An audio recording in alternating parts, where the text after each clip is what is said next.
Hey, welcome to the Ethics Experts. If it's your first time joining us, welcome. And if you're a returning subscriber, hey, bestie, hope you're having an amazing day. You see what happens when you subscribe? You get a bonus greeting on every episode.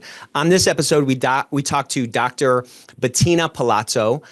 She is an expert in business ethics from Switzerland. She has so many great frameworks, and she's been in this field for a while. So she's seen a lot of change, and she drives a bunch of thought leadership. So if you're not familiar with her, you are going to absolutely love her, and I hope you enjoy the conversation. Welcome to the Ethics Experts, where we're elevating ethics and compliance and HR to the strategic level it's supposed to be. Here I am. Hey, how's it going? Hey, good. Good to see you. What's happening? A very active background here. And thank you very much. How's your day going? Good? Good, yeah. Good. It's we had a little bit of sun here in Switzerland today, which was rare recently. It's rare, huh? Yeah. Well, I've been really excited to get you on. You know, you are like the business ethics expert on the other side of the pond. And I followed you on LinkedIn for such a long time. And so great to finally meet you and chat with you and, you know, hear your story. Yeah, I'm very happy too. And same to you. I mean, I've been following you on LinkedIn forever and I really love your stuff. It's really different and fresh. Very inspiring. Mm-hmm. So how did you get into this field? How did you go from being a little girl at one point to now being the ethics expert of Europe? Thank you. This is such an, I'm so flattered by this title. Thank you. I take it. By being a curious girl from the countryside in Bavaria, venturing out into the world. And then by chance, I actually studied American studies. Can you believe it? Wow. So I was kind of worried, you know, being a good German woman and a virgin. So you're kind of worried, what will I do with myself? And I was looking for a business-friendly topic for my thesis in American studies. And at the time, I was in an internship at Siemens, of all places. And so I shopped around and asked, what do you want me to work on? And I came across this guy who told me, why don't you find out what's going on in business ethics in the US for us? And that's what I did. And I basically never stopped so this bridging worlds is keeping me motivated, looking at what's going on in the States. Also, in the beginning, you know, when I started, it was the early 90s. There was very little going on in Germany, and there was more, we still have lots of intercultural misunderstandings. So I really digged into that. Wrote my PhD about this, but I wanted to bring this to the practical world. So I was very happy then when I could directly from my PhD go to KPMG to start getting into consulting, because that's where you learn that stuff. Exactly. That's right. So and there was the theory and the practical bridging in my life, and I'm basically still doing that, right? Yeah. How crazy is that, though? I mean, imagine you're trying to write this thesis, and then you just have this random conversation that sets you on this path that years later you're just continuing to explore. Yeah. I mean, that's wild. Isn't it? It's wild, and even it brought me much more than a profession and work. I also met my husband on a business ethics conference. Amazing. And he's a professor for business ethics here in Lausanne University. Yeah. So tell me this, like, what was it about that topic that really resonated so much with you? Like, there was something about America that you said you wanted to do American studies. I'd love to hear about that. But then when this person suggested understanding business ethics, you kind of dove into it, and it's years later and you're still here. So what was it about this field that really was so interesting to keep your attention for so long? Yeah, that's a good question. So American studies was just, I was a little bit lost after being a au pair girl in the States in the after school. And so American studies were more or less, I didn't know what else to do, and I had to work out my cultural shock. Yeah. And then I was just looking around for interesting topics. And because of this intercultural experience, I first was interested in intercultural management. And then by chance, this topic came up. And being, a little bit a hippie at heart, this kind of resonated with me. I thought, well, yeah, our economic system really sucks. We can't continue like this. So maybe this is something where I can contribute. And it still keeps me energized a lot.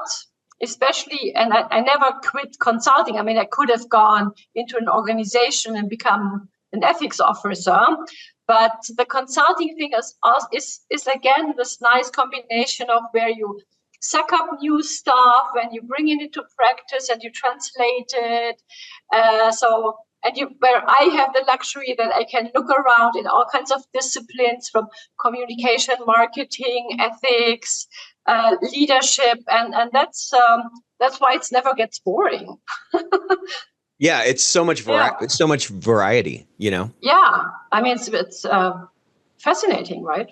Yeah, I think it's fascinating. Yeah. Mm-hmm. So you did your thesis, then you moved into KPMG, and now you're doing a bunch of business ethics kind of consulting. Is that right? Yeah. So tell me about that practice. Yeah. I'm a KPMG guy too, by the way, and I learned so much working there. So I knew there was something about you. We had some kind of connection. But tell me about that experience, because I found that working in a role like that, you just get to see so much. I did financial due diligence, so I got to see dozens and dozens of different transactions in different parts of the world and different markets. And I got to work with all these smart people, both, as colleagues and, in the target companies that we were analyzing and consulting for. So I feel like, in my 5 years there or whatever, I felt like 10 years of experience.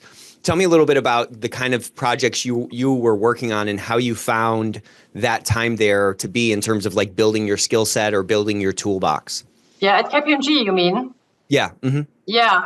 Well, it was tough at the times. Because before I was working in a philosophy research institute, and I was the most practical person in the room. And then I came to KPMG, and all of a sudden I was the most theoretical person in the room. So this then explained to an auditor why business ethics is important. Right. Yeah. So it made me grow a lot. Right. And I had to invent it more or less from scratch.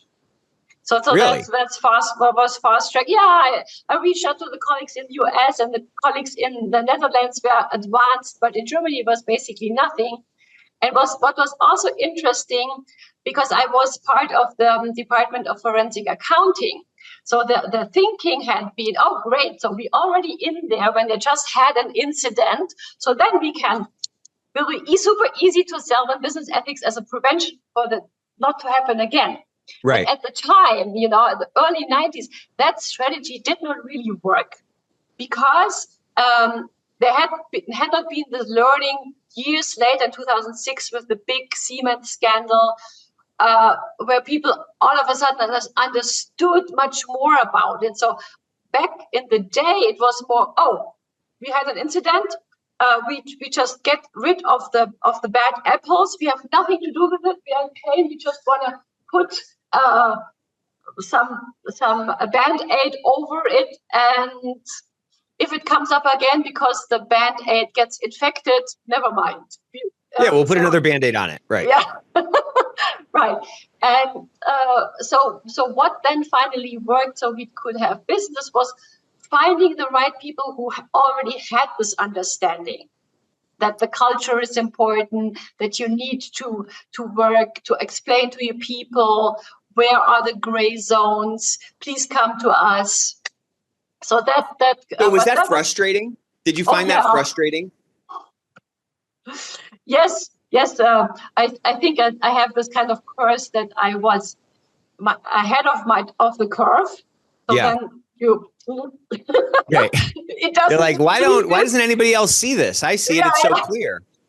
So it sounds like when there was that gap of like understanding, or this gap due to the lack of sort of like accumulated, wisdom or knowledge or something, it really was a question of not trying to convince somebody that ethics matter, but rather trying to find the people that already believe that ethics matter. Right, exactly. In a way, it's still that way, right? Well, I was going to say that. Yeah, exactly. Yeah. You see that too, right? But I mean, I would imagine that the proportion of these two different populations has changed probably a lot. Yeah, I guess, especially in Germany, that they just hadn't been in enough pain yet. They hadn't seen. You think that's what it is? Yeah. Unfortunately, this is a big thing. I call it the paradox of prevention. I mean, we all know not eating well, smoking, not doing. We all know that. But to actually do it and thinking that. We all have this story about the 99-year-old aunt who chain smoked until and drinks whiskey every night, and right? Yeah, exactly. So it's always, and I can tell you how many sales talks I had where people told me, "Oh no, we have this problem. We don't have this problem," and like a month later they were in the news. Yeah. So it's just, I mean it's hard. I've been digging deeper into all this psychology and behavioral science, and it's that the scientific fancy term for this is moral identity threat, and also ethical overconfidence. We all think we are good and wonderful people, and we don't want to hear it if somebody is questioning that. We get defensive. It's normal. Everybody does that. Yeah. So there are still, in terms of the whole discussion, there is these dynamics I think are still active. It won't happen to us. We are a good company. We only have good people. I mean, there is a higher level than like 20, 30 years ago. And plus we have better argumentations today and better case studies. And I still remember in the early days, I was, as a PhD student, I was desperate scanning the papers for stories and cases that showed that ethics mattered. Now you open the paper your internet browser. They're easy to find now. You have no problem. Yeah, so it has arrived in the mainstream. Is it where it should be? Not quite yet. Right. That I love that term, that ethical overconfidence.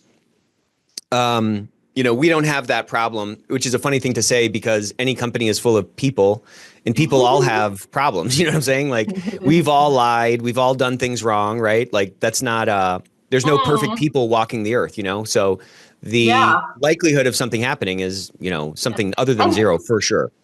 Right. And plus often they don't even have systems in place to be sure that this is the case. Yeah, exactly. They just assume. It's not falsified. We don't have child labor in our supply chain. So how do you know? How do you know? Well, there's no way we do. It's like, well, that you don't know. You're just kind of guessing. Yeah. But it kind of comes down to what I call kind of the other guy paradox. We always think something's going to happen to the other guy, but for literally every other person in the world, we're the other guy. So odds are it's going to happen to us. Okay, like we are the other guy. As you've seen, like. You just kind of mentioned like it's a lot more prevalent now, this way of thinking, these two different populations of those who think it matters and those who think it doesn't matter. Those have changed proportionately over the years. How do you feel like we accelerate that? So I kind of wonder, is it just a question of more people like, I think generationally, it's important. It's more important. So is it just a question of just kind of sitting back and letting kind of, the clock move and just kind of waiting for people who are of these generations that think that this stuff matters, just sort of ascend to these positions of power? Is that kind of the only way to kind of get there? Or are there things that we as practitioners can do that can, as I say, like turn the light bulbs on at the top? Because like if leadership doesn't believe it, if the board doesn't believe it, if CEOs and executives don't believe it, then you're kind of swimming upstream. So like, which of those do you think it is? You think it's just a waiting game, or is there a way that we can engage with the business or engage with leadership in a more kind of effective way to accelerate that conversion? Well, definitely we don't have the time for the waiting game. And I think one crucial role is there, since when I started, it was a very theoretical discussion. And can there be ethics in a competitive world, and capitalism, blah, blah, blah. And that didn't help practitioners at all. Correct. Yeah, right. And then I still remember when I went on a research trip to the US, when was it? Early 90s again. And I told this person in the plane about my project, and he was laughing at me and said, "No, that's not possible. And even it would be nice, but even if it would, how do you manage such an immaterial topic like ethics?" And he was right in that way. And what happened is that it got hitchhiked by compliance, which is the easy part, because policies, processes, controls, it's objective in a way. Yeah. That's business 101, right? Right. And the culture part is, well, we need this stuff, sure, we need this, but it doesn't work without the culture part. And I had come up with a metaphor yesterday that it's like in gardening. Yeah, you can be kind of a compliance gardener, and you eradicate all the bad weeds, and you lose lots of pesticides. Yeah. Or you can take care of the quality of the soil and nurture the good flowers, so you will have automatically less. I had posted on this, and there was a gardener who said all the things that you can do to avoid it, but it takes more time. Takes more effort. But also it's a more pure environment that the plants that you want there can thrive in, to your point. Yeah. That's the thing. So we need, and that's why I'm so passionate about using communication tools and marketing for ethics and compliance, because what we have now, it's a hard sell. It's mostly seen as a restriction. People don't like their autonomy, especially in business, being restricted. So and the ethics part is all about the positive goals. This is the company you want to be. This is how you want to show up at work. This is how you want to feel at work. So this kind of more nurturing approach that, it's not so easy to work this out. And how do you do this, right? Yeah, totally. There's a certainty to a compliance violation, because it's binary, it's black and white. From an ethical perspective, to the extent that there's a spectrum of ethical behavior. On one end of the spectrum is like perfection, right? Fully ethical, which none of us can ever really get to. So just by its nature, because it's a little bit more amorphous, because it's a standard or an ideal that we pursue that we will never achieve, just due to our sort of human nature. Right. By that fact, it's a little bit harder for folks to wrap their head around and hold on to. The metaphor I really like is kind of one of a wall. So to the extent that compliance are the bricks, right? Those are the hard things that kind of make up the wall, that sort of guide the behavior. That wall will topple over without mortar. And I think that's what the ethical piece is. The ethical fills in those gaps and can turn it into an actual wall. And it fills in those gaps between, what's articulated on a policy or what's articulated in a procedure. Sometimes those things don't articulate or capture every single sort of state of the world that someone can, come in contact with. You know what I mean? So that sort of ethical thinking, that ethical muscle, is what's going to fill in the gaps for us. And so I love that. But you said something about, this is why I really like leveraging, compliance seems to be this really kind of hard sell. There's a lot of consequences. That's sort of the stick. There seems to be a little bit more potential to animate people or activate people with respect to the carrot that is ethical behavior. And you said you really love the idea of leveraging marketing techniques. And I'm totally on that page, and I believe that as well. I think so much of our job is to influence behavior, which is all that marketing does. So I'd love to dive into that sort of marketing discussion, because to your point, I think as our profession matures, we start to come in contact with like new challenges that maybe we didn't come in contact through, with when we were like babies or toddlers, right? Now we're kind of teenagers and we're getting out into the real world, so to speak. And as we come in contact with these new challenges, there are often other departments within our organization that live in those challenges and have like achieved those, right? Like marketing, to your point, is a great example. So I'd love to kind of talk a little bit about how we can better utilize sort of marketing techniques to drive this forward in contrast to the hard sell that is compliance. Yeah, it's, the tools are all there. Yeah, it's the challenge is how do you brand compliance? And I'm not talking for branding. For me is a lot about inner work. So that you embody what you bring to the company. And how do you know what you bring to the company? It's not that you say, "Oh, I'll keep us safe and I make sure that you don't end up in jail." That doesn't motivate anyone. Fear is a bad motivator, right?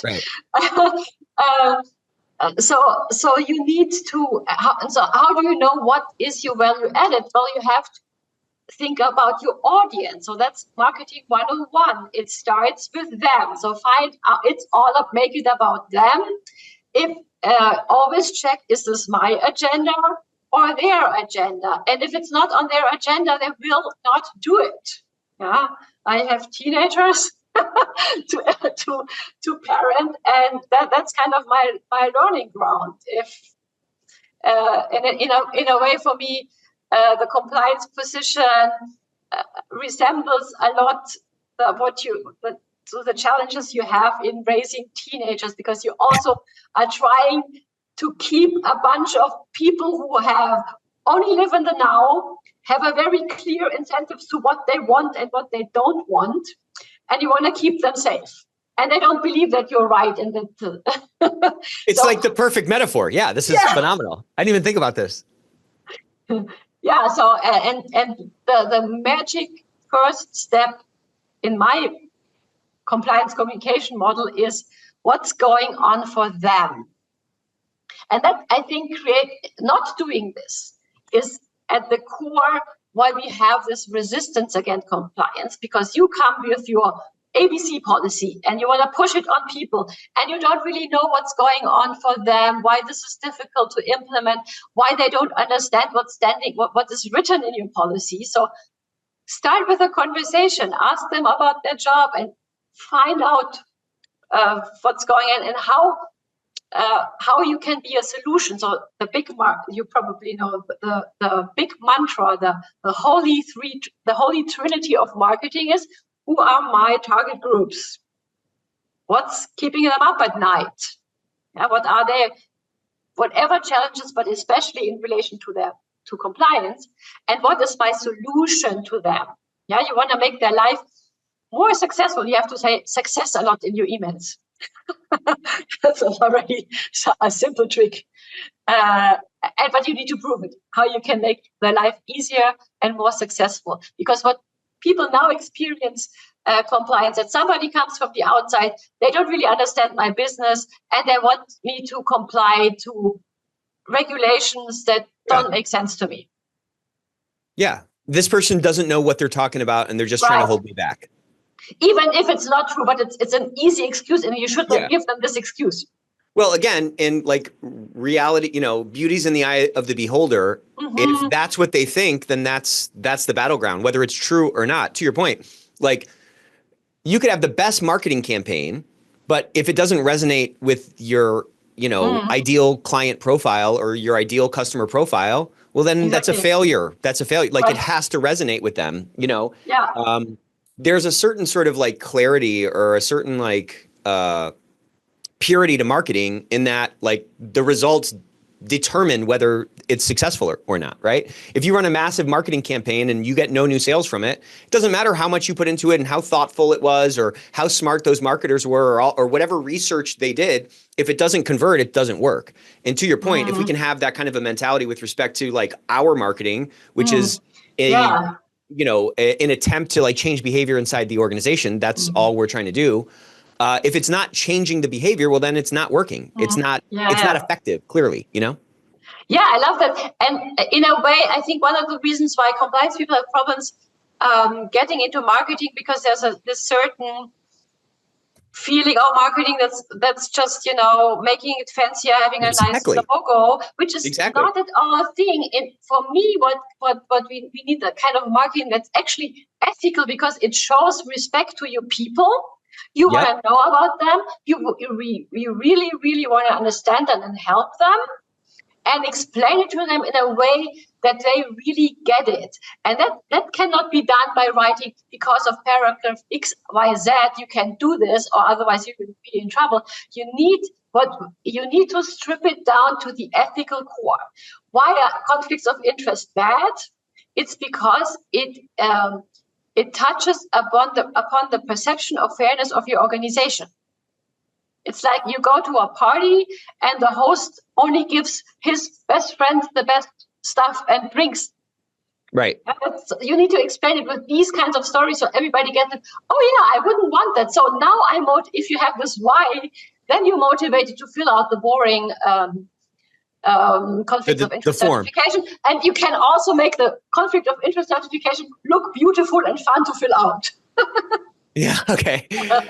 Yeah. But again, it's just these little things, we just put out this report with FTI, the consulting firm, and something like, almost, 2 out of 5 respondents said that their CEO and leadership didn't understand what they did.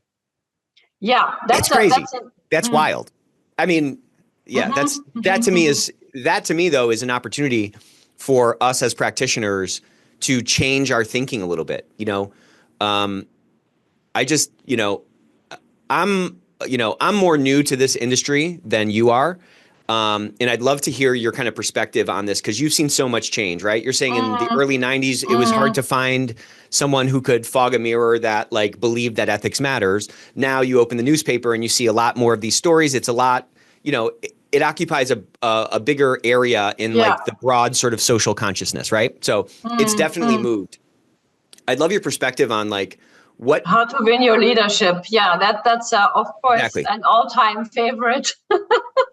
I had a whole session on this in my Compliance Cappuccino Club last year, and you mostly hear stories of frustration. And I think it's important to move away from, our leaders don't understand it. So it's kind of blaming them. Yeah, exactly. Again and again trying, so what's going on for them? Why do they not get it? Because they have too much on their plate. They never had experiences in this area. What I've seen a lot in executive coaching is that they are very reluctant to talk about ethics because they have the impression, and I guess it is a little bit in the media like this, if you as a CEO talk about ethics or even about a personal story about this, they are afraid to look weak. And because you have to be, it shows vulnerability to talk about this. Yeah, so I did one executive team coaching, and we wanted to have stories from the leadership team about something where they experience why I think the question was, what's the most important issue in your code of conduct for you? And the one top executive shared that for him, work security is super important because his grandfather had very bad hearing when he was a kid, because he had worked in a very loud factory and had ruined his hearing. And he was very reluctant. He said, "Oh, can I really say this? So personal." And this was pure gold, of course, because this really it's so vulnerable. It's so authentic. Fear. Yeah.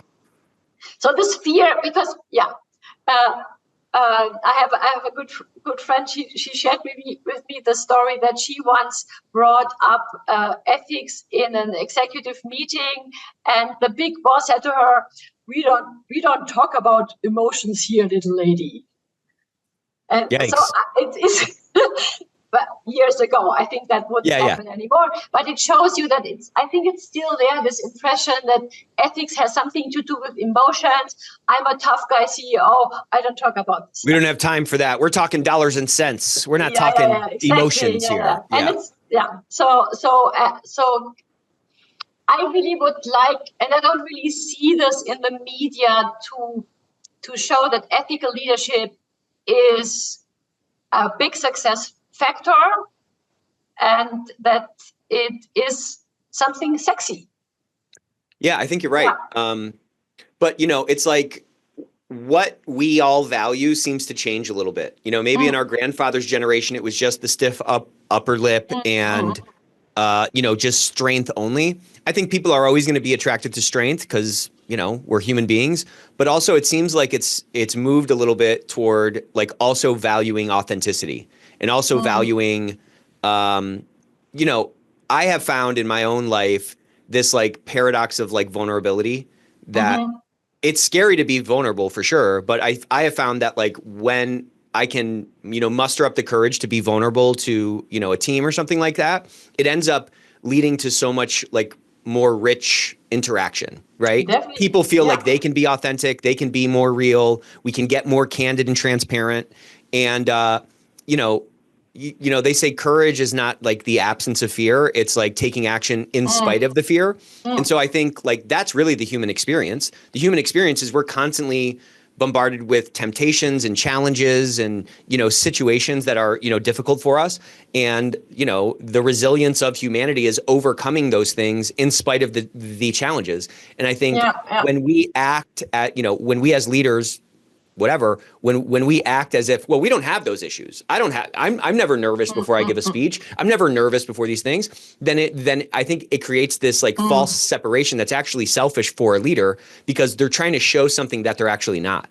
And they're trying to show a picture of like, hey, this is how you dance through life. And it's like, well, this person's crying in their car, or this person, hasn't talked to their wife in weeks, or their kids won't speak to them. Like, yeah, I think that's super important because what is strength actually? And you need, as you said, you need strength and courage to be vulnerable.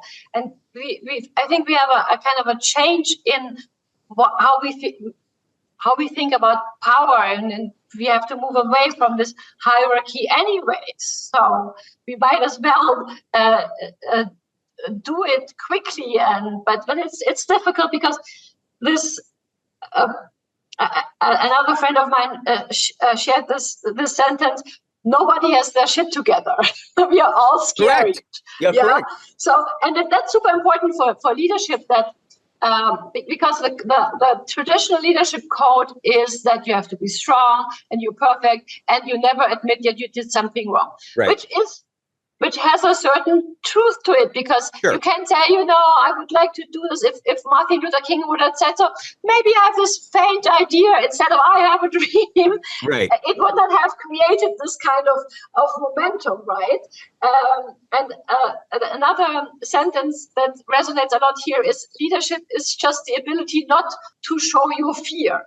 And you have to do that in a way if you want to get people out of a dangerous situation. I once was skiing with my boys when they were little, and we came out of the restaurant and you couldn't see a thing. It was so foggy. But we still had to go up the hill and down. And I was scared shitless. But I told my boys, no problem. I know exactly where we need to go. I had no clue. Yeah. And, oh, you're great. Oh, my God. Yeah, we're almost there. And I got them out, because if I was there, that doesn't work. And good point. Thing is that, you need to kind of calibrate these two sides of leadership. So when is the time to be vulnerable and open up the conversation? Yeah. If you say, hey, I don't really know what to do here, that's also key if you want to have a speak up culture. Because if you always pretend this would never happen to me, nobody will come to you and say, oh, I think I messed up here. Right. And I think the ability for a leader to reinforce that behavior is really critical. People have been talking about speak up for the last 20 years. Yeah. And yet, like, if you look at kind of the industry benchmark, the major industry benchmark reports, those numbers are flat. They're flat year after year. The level of speak up across an organization, absolutely flat. ECI came out with this data that showed that since 2013, from 2013 to 2023, the percentage of respondents who replied in the affirmative that they live and they work in an ethical culture has been between 60 and 61% consistently over the last 10 plus years. So I'm just saying our speak up rates are flat. That line is flat. I mean, 13 years is a long time. I'm not saying it's just 13 months, 13 years. Okay. So what do you think about that? And how do we get that unstuck? How do we hit a tipping point? Because like things go little by little, then all at once. That's how everything grows, right? You plant some bamboo and for years it looks like nothing's happening. Well, that root system is going and then it shoots up, 9 feet in a single year, right? So like, how do we get this thing unstuck and how, because it feels to me like we're kind of hitting this tipping point into like a new era in this space. It feels like kind of after COVID, it feels like, we had the Great Resignation and we had so many people changing jobs and this new sort of push from the workforce that they want to work in an ethical company. The cost of changing jobs is lower than it's ever been. So there's so much more labor mobility now that it seems like this thing is, it just seems like we're in a new chapter.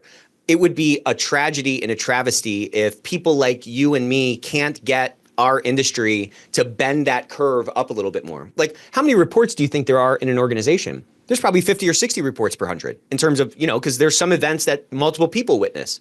So when we're talking about 1.5 reports per 100, there's orders of magnitude more like risk intelligence in the organization. When, only 60% of respondents have sort of, given that affirmative answer, and that has not changed in 10 years or 12 years, whatever it is. People have, I feel like some people are getting disheartened by that and they're starting to kind of question like, oh, do we really matter for the business? And I think we as human beings are like, we're hope machines. We like run on hope. You know what I mean? And so when we start to lose hope, then that changes our outlook and that changes our perspective and that changes our output and ultimately our outcomes. You know what I mean? And I think if we start taking our eye off the ball at this super critical time, there is a chance that this doesn't accelerate at the pace it has accelerated over the last 20 years or something like that. So I'd love to talk about how we can get that unstuck and what we need to do to like maintain that hope in the face of flat lines on Speak Up and flat lines on, whether folks believe that they're living in a, culture of integrity. Yeah, that I'm sometimes also a little bit frustrated with the progress we have not made yet. Yeah. So for Speak Up, I think the big problem is that we are kind of stuck with the perception that it's a logistical problem where you just need the right technology where people can report anonymously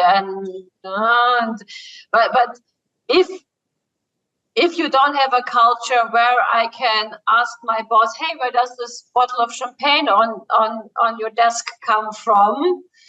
Then people will not trust the Speak Up line either. So we need to work on the culture first. And I've seen also with clients that had a scandal and then a kind of a first reaction to save the day is, oh, let's finally have the Speak Up line.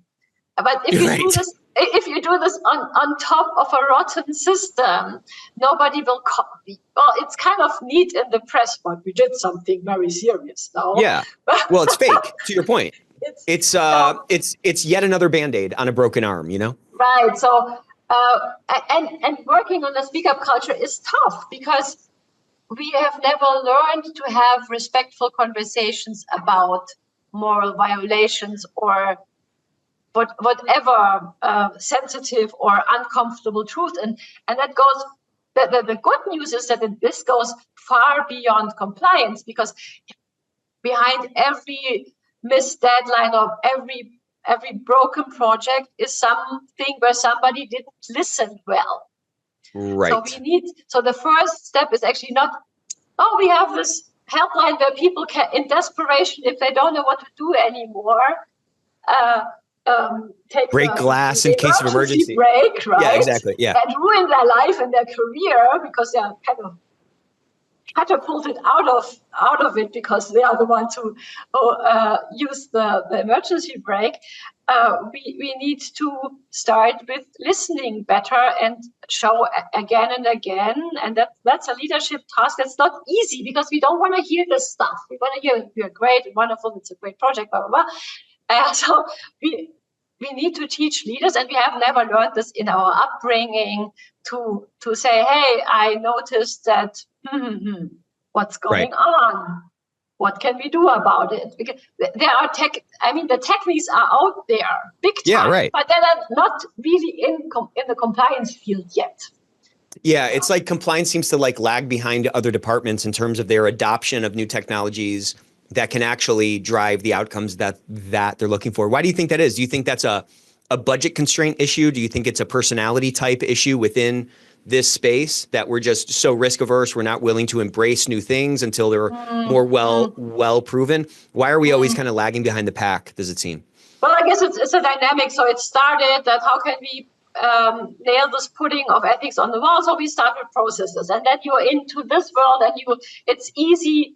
That keeps you busy, and there's a new regulation, and DOJ said something, so that kind of already is tough to keep up with, and it distracts you from the stuff you should actually be doing to not be so frustrated with this other part.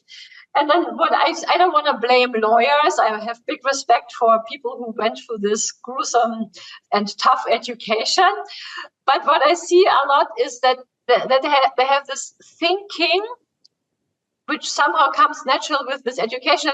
We have a law, we don't have a problem. So that there is this huge gap between we have a rule and what is the actual behavior, what do people actually do? Exactly. And how can we enforce or even motivate this? Is missing. Not with all lawyers, but there is this tendency. Yeah, it's like a general tendency of this kind of influence, and I kind of call it like thinking in should. Well, I have a rule, so people should behave this way, and it's like, yeah, they should, but they don't. You know what I'm saying? I have a code of conduct. People should follow that code of conduct. There's a law out there, and I've rolled that out. I've rolled a training out to everybody, so everyone should know about it, and everybody should follow that. And it's like, well, they don't. So that's like we can't get. Should creates a false confidence, to your point.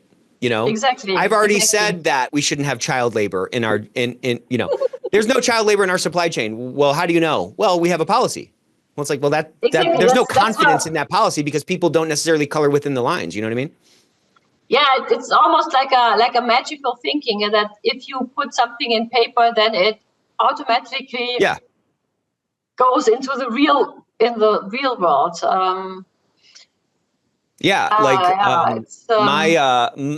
It's not like when I had kids, my voice changed in some way that now whenever I speak, people just follow me. They just listen to everything I say. They don't. You have to constantly reinforce it, and you have to constantly try to get them back in line, to your point from before. I was really excited. My son just turned 12. So I was like, oh man, it's crazy. He's getting older. And then now I'm seeing like what's coming down the pike. I'm going to be turning into a compliance officer parent, Yeah. I have a blog post on this on my website. Oh, do you? All right, I'll check that out. So on that, where can people find you? Where can they interact with you? You're such a fresh voice in this space, and your energy is contagious. I'm going to leave this conversation feeling like I got a real shot in the arm, because there's so much, to me, there's so much opportunity in this space. There's so much opportunity for us to change our cultures. As you said, there's so much work left to be done. It's kind of like when someone is like grossly overweight, someone can lose 100 pounds in a month. They can lose 100 pounds in 90 days or something if you're overweight enough, when you start getting down to a very low body fat, it's hard to lose, a tremendous amount of weight. So I'm just saying there is a tremendous amount of opportunity for us to make some small tweaks to what we're doing that are going to have a disproportionate impact. And you're somebody that's really kind of driving our industry forward. So I'd love to kind of hear a little bit about what you're working on right now, where people can interact with you more and just get some more of your energy. Yeah, well, I'm always on LinkedIn. It's more or less my canteen where I hang out a lot. Then there is my Compliance Cappuccino Club, which is my newsletter where I send out interesting stuff on my 3 core topics: ethical leadership, speak up culture, and compliance communication. I will be at the SCCE conference in Lisbon in March. Cool. Yeah. Are you What speaking? else? Are Yes, you I'm speaking, speaking. I'm Elizabeth? speaking on how to create compliance edicts with a friend who is a compliance officer. Cool. Yeah, Cool. That's going to yeah. be a good session, it sounds like. Yeah, we just worked on it. It's very exciting. We will show how to react to objections and resistance from business teams, because there is a great tool out there in sales, which is called objection handling. And Yep. I tweaked it to apply it for compliance, and it's gold. I love it. I'm working on a present. You know, we do these webinars every week. I'm working on a presentation for those webinars on applying sales stuff to compliance, because so much of it is influence. And to your point, sales has built a muscle and is defined by a set of actions and movements, I guess, that really drive influence. And there's a lot we can, to your point, borrow from that, because salespeople are hitting resistance all the time. Salespeople are trying to influence and persuade someone to do something different.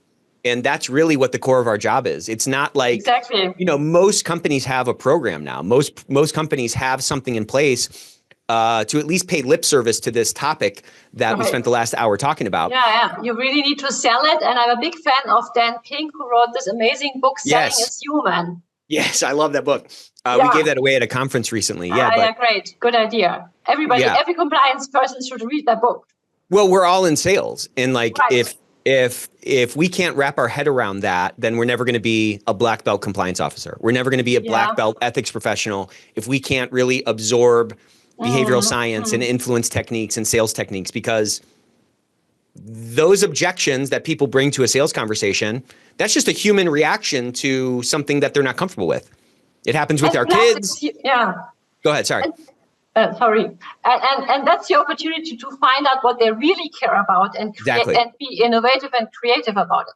But I've seen when I talk to my clients and compliance people there, and I mean, like everybody, we have this reluctance because sales reminds us of the sleazy used car salesman that want to push stuff on manipulative. That's the problem. So turning this around and see that it's something to create meaningful relationships, being connected to your purpose, being of service. So you have to reframe your image of selling first.